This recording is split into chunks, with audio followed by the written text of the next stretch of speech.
Good morning. আজি এটা simple mutton কাৰী বনাব লৈছোঁ।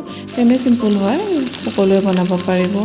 এটা কুকাৰত তেল অলপমান দি ল'লোঁ, তেজপাত আৰু শুকান জলকীয়াৰ লগতে কেইটামান গোটা গৰম মছলাও দি ল'লোঁ।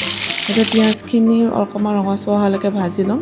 এটা আদা নহৰু পেষ্টটো দি আৰু অলপ সময়মান ভাজি ল'ম। তাৰপিছত এতিয়া ধুই থোৱা মাংসখিনি ইয়াতে দি ল'লোঁ, অলপ সময় ভাজি ল'লোঁ আৰু ইয়াতে আলু দি ল'লোঁ।